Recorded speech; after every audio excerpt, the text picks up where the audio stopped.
you were correct. There must have been well over 2 billion people on this planet in worse shape than I was. Nevertheless, I was looking for the door into summer. Most of the ones I had checked lately had been swinging doors, like the pair in front of me then. The Sans Souci Bar Grill, the sign said. I went in, picked a booth halfway back, placed the overnight bag I was carrying carefully on the seat, slid in by it, and waited for the waiter. The overnight bag said, "Wah?" I said, "Take it easy, Pete." "No!" "Nonsense. You just went. Pipe down, the waiter is coming." Pete shut up. I looked up as the waiter leaned over the table and said to him, "A double shot of your bar scotch, a glass of plain water, and a split of ginger ale." The waiter looked upset. "Ginger ale, sir? With scotch? Do you have it, or don't you?" "Why, yes, of course, but—" "Then fetch it. I'm not going to drink it. I just want to sneer at it. And bring a saucer, too."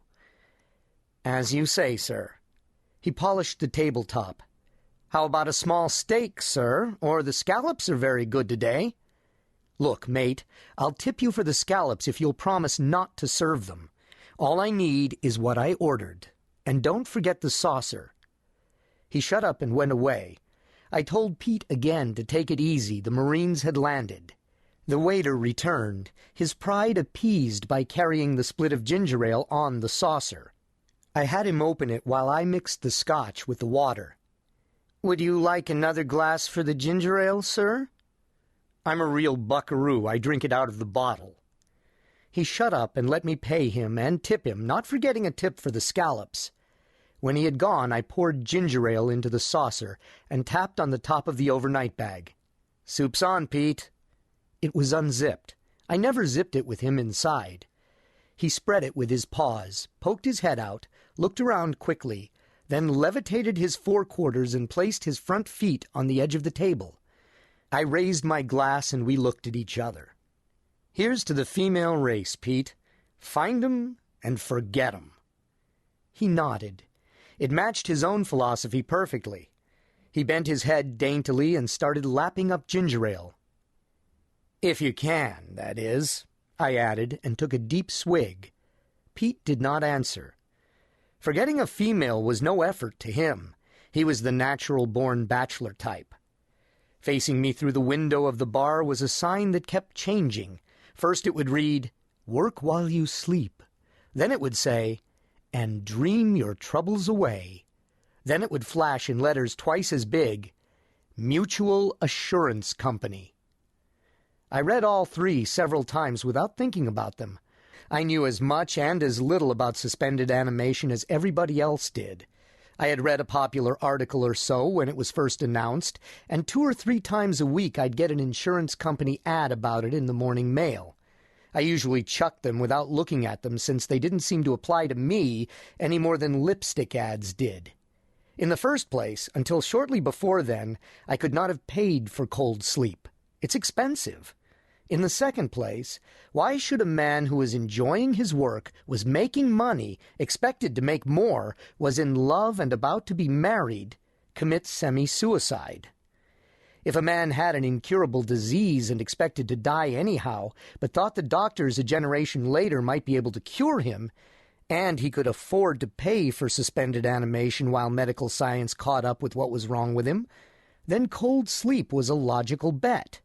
Or if his ambition was to make a trip to Mars and he thought that clipping one generation out of his personal movie film would enable him to buy a ticket, I suppose that was logical too. There had been a news story about a Cafe Society couple who got married and went right straight from City Hall to the sleep sanctuary of Western World Insurance Company with an announcement that they had left instructions not to be called until they could spend their honeymoon on an interplanetary liner. Although I had suspected that it was a publicity gag rigged by the insurance company and that they had ducked out the back door under assumed names. Spending your wedding night cold as a frozen mackerel does not have the ring of truth in it. And there was the usual straightforward financial appeal, the one the insurance companies bore down on. Work while you sleep. Just hold still and let whatever you have saved grow into a fortune. If you're 55 and your retirement fund pays you $200 a month, why not sleep away the years, wake up still 55, and have it pay you $1,000 a month? To say nothing of waking up in a bright new world which would probably promise you a much longer and healthier old age in which to enjoy the $1,000 a month. That one they really went to town on, each company proving with incontrovertible figures that its selection of stocks for its trust fund made more money faster than any of the others. Work while you sleep. It had never appealed to me. I wasn't 55, I didn't want to retire, and I hadn't seen anything wrong with 1970. Until recently, that is to say. Now I was retired whether I liked it or not. I didn't. Instead of being on my honeymoon, I was sitting in a second-rate bar drinking scotch purely for anesthesia. Instead of a wife, I had one much-scarred tomcat with a neurotic taste for ginger ale. And as for liking right now, I would have swapped it for a case of gin, then busted every bottle. But I wasn't broke. I reached into my coat and took out an envelope, opened it. It had 2 items in it. One was a certified check for more money than I had ever had before at one time. The other was a stock certificate in Hired Girl Incorporated. They were both getting a little mussed.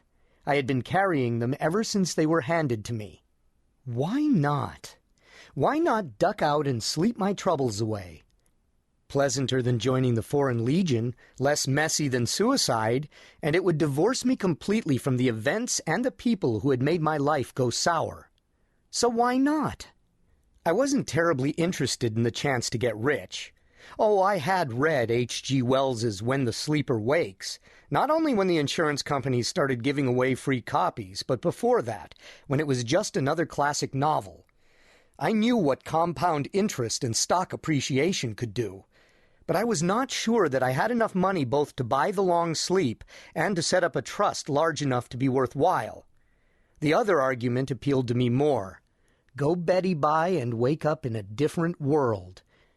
Maybe a lot better world, the way the insurance companies would have you believe. Or maybe worse. But certainly different. I could make sure of one important difference.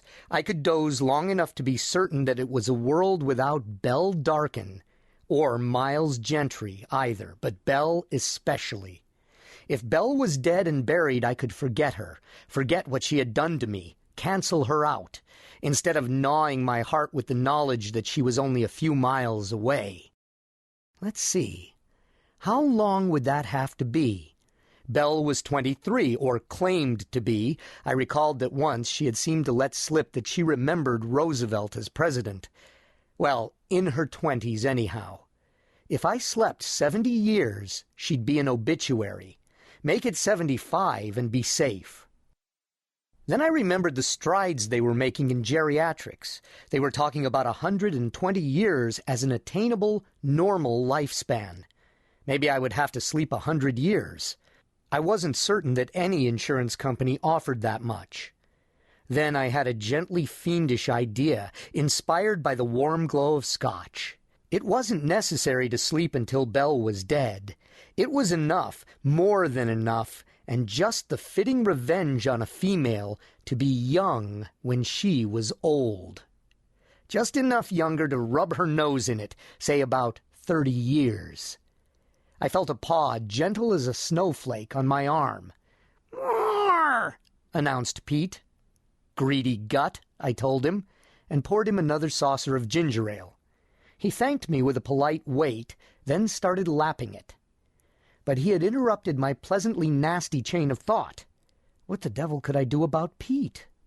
You can't give away a cat the way you can a dog. They won't stand for it. Sometimes they go with the house, but not in Pete's case. To him, I had been the one stable thing in a changing world ever since he was taken from his mother 9 years earlier.